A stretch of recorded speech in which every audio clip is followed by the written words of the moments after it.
dire votre lucarne joyeuse. Vous nous suivez sur la Info Africa TV. Merci d'être fidèle à nos programmes. Au sommaire de cette édition, plan annuel 2023 en faveur du Sénégal, l'État et l'ITFC paraphent deux documents importants pour accompagner le secteur privé national à suivre en début de journal. Répétition d'incendie dans les marchés depuis Ziguinchor, le ministre du Commerce Abdoul Karim Fofana appelle à la responsabilité des acteurs. Enfin, tension politique, risque de désescalade. Le mouvement des patriotes pour la restauration de la société civile invite la classe politique sénégalaise à plus de la responsabilité dans les discours. Les pages internationales et sportives viendront ensuite clôturer ce journal. C'est tout pour le sommaire. Bonsoir et bienvenue à tous. Comme annoncé dans le sommaire, la Société internationale islamique de financement du commerce, ITFC en abrégé, poursuit sa collaboration fructueuse avec l'État du Sénégal après l'accord cadre signé en novembre 2019 portant sur la mobilisation des montants d'1,5 milliard de dollars. Elle a décidé de renforcer son soutien au secteur privé local.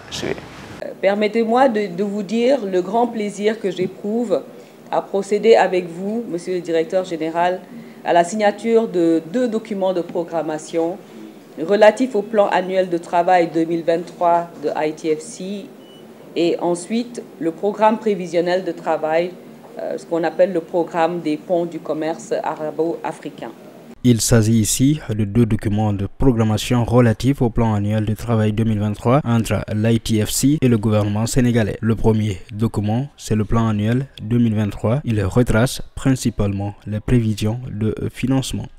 Il est d'un montant global de 400 millions d'euros, vous l'avez mentionné, et retrace les prévisions de financement par notre partenaire de l'importation et de l'exportation de produits de base essentiels tels que les produits pétroliers raffinés et l'arachide. S'agissant du programme prévisionnel de travail de l'ATB, il a fait l'objet de signature entre ITFC et la République du Sénégal pour une durée de 3 ans, 2022-2024, et il comprendra des interventions de renforcement de capacité et de promotion du commerce dans divers secteurs comme l'agroalimentaire, l'industrie pharmaceutique, le commerce électronique et la négociation commerciale.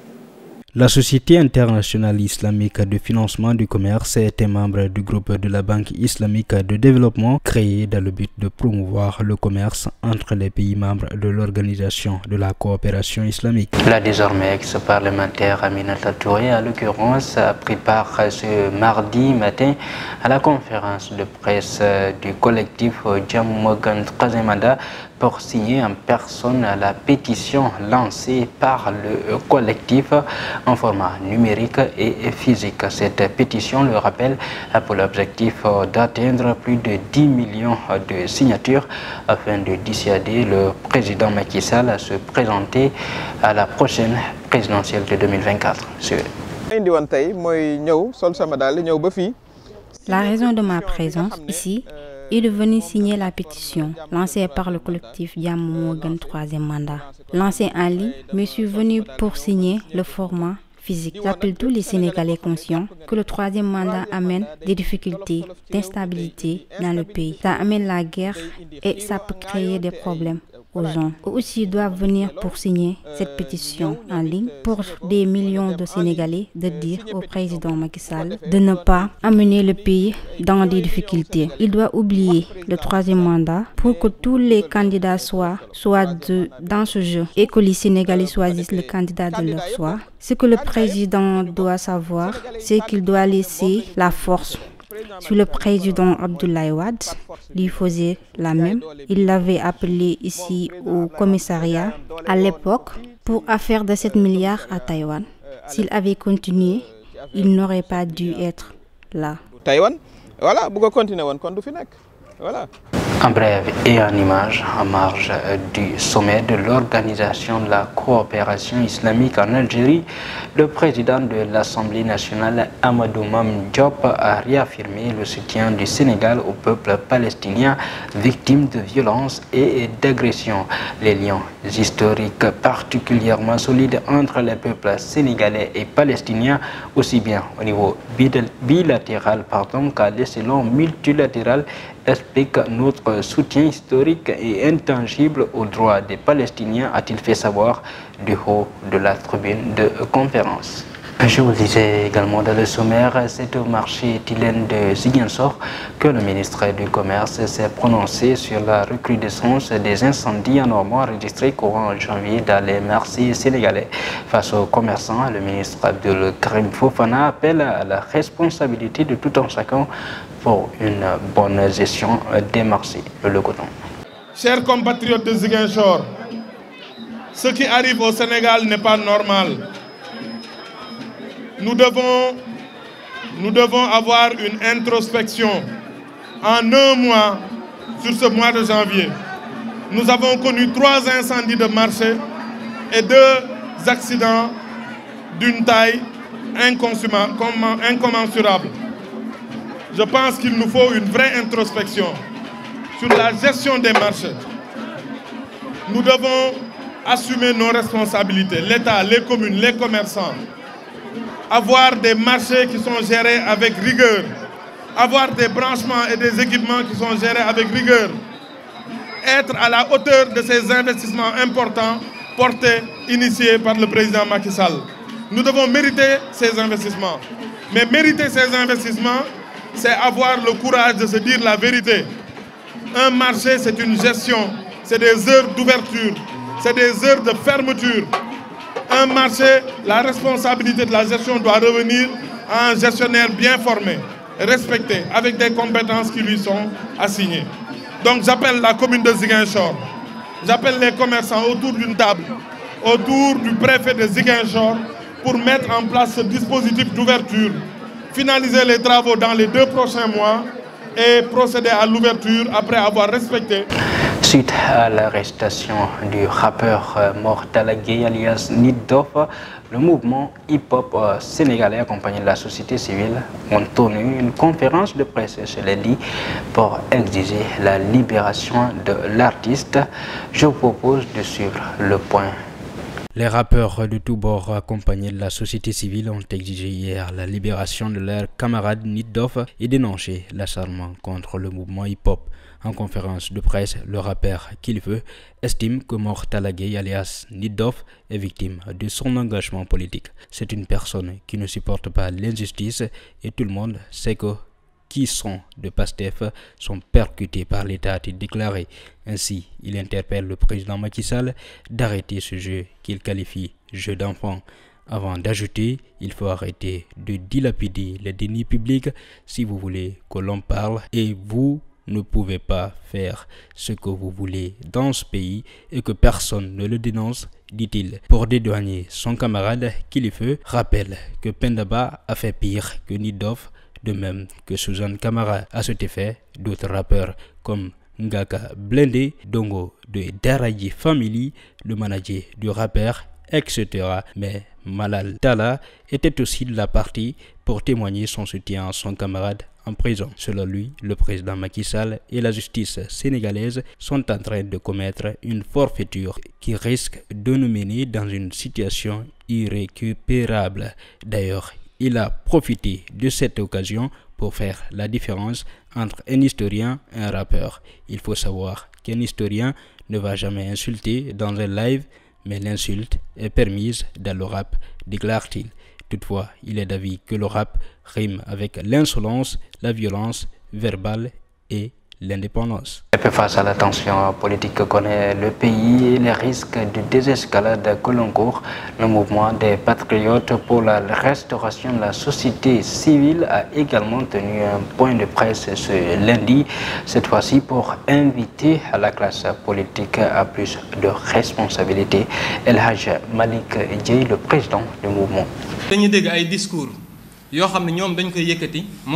Nous entendons des discours de haine un peu partout partout dans les médias, les lieux publics également, et jusque parfois dans les habitations. Les gens se querellent sans véritable raison. Tout ça est dû à cette tension politique. Nous pensions que notre pays pouvait bien évidemment marcher dans le respect, le débat intellectuel et aussi le dialogue. Nous déplorons les événements de mars 2021. C'est tout le Sénégal qui a perdu les 14 morts qu'on a enregistrés à l'époque. Tout ça, c'est parce que les responsables n'ont pas pris leurs responsabilités, aussi un manque de respect au peuple sénégalais. Nous le dénonçons avec la dernière énergie. En bref et en image, le journaliste Cheikh Yérim Seck devant la barre dans le cadre de la promotion des activités de sa société dénommée Siscom.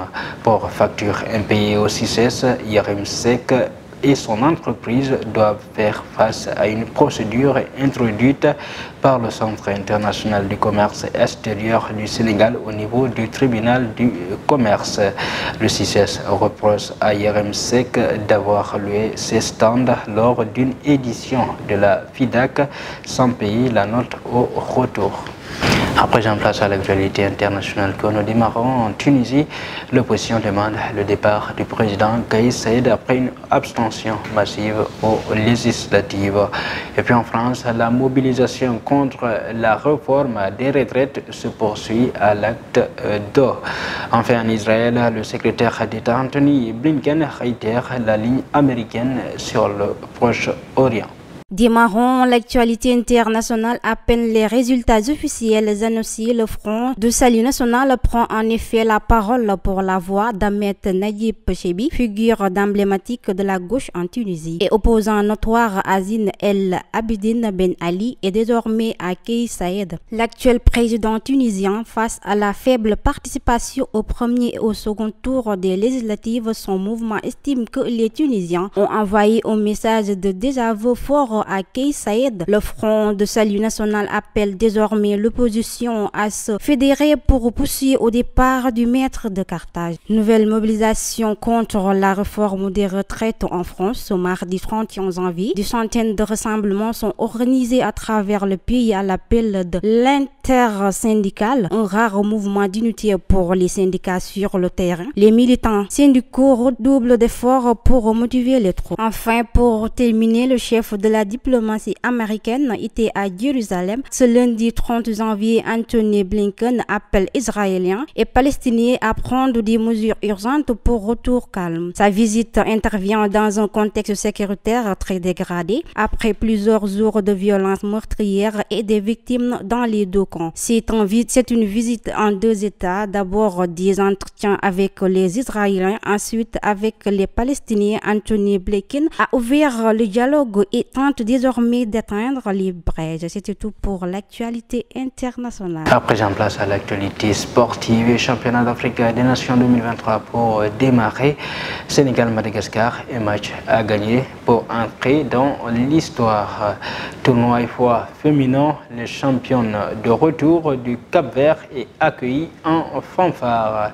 Enfin, Mercato, Metz et Angers ont trouvé un accord pour le prêt de Ibrahima Niang avec option d'achat. Démarrons l'actualité sportive. Après l'édition 2009, le Sénégal dispute pour la deuxième fois de son histoire une demi-finale au championnat d'Afrique des Nations de football. Les Lions de la Teranga seront opposés aux Barayas de Madagascar, tout aussi motivés que pour décrocher une place en finale. Le match se disputera sur les pelouses du stade Nelson Mandela de Bakary. À partir de 19h GMT pour les deux équipes, c'est un match de football à remporter pour entrer dans l'histoire. Les Lions sont arrivés hier à l'aéroport Blaise Diagne avec un bagage particulier, la coupe de l'IFOA accueillie par certains responsables de la Fédération sénégalaise de football. L'heure était aux retrouvailles et aux réjouissances. La réelle star du jour, c'est le coach Mamoussa Cissé, accueilli héros par ses collaborateurs et sa famille. C'est le visage marqué d'émotion qui se livre à une séance de shooting photo avec ses protégés et ses admirateurs. Enfin, pour terminer, l'ESCOA Anzer a annoncé avoir trouvé un accord avec le FC Metz pour le prêt avec l'option d'achat d'Ibrahima Niane jusqu'à la fin de la saison. C'est un transfert qui est en très bonne voie. L'attaquant sénégalais Ibrahima Niane se dirige tout droit vers la Ligue 1 française à moins de changements de dernière minute. Osco Anzer qui l'a fait savoir sur son compte Twitter, un accord a été trouvé avec le FC Metz pour prêt avec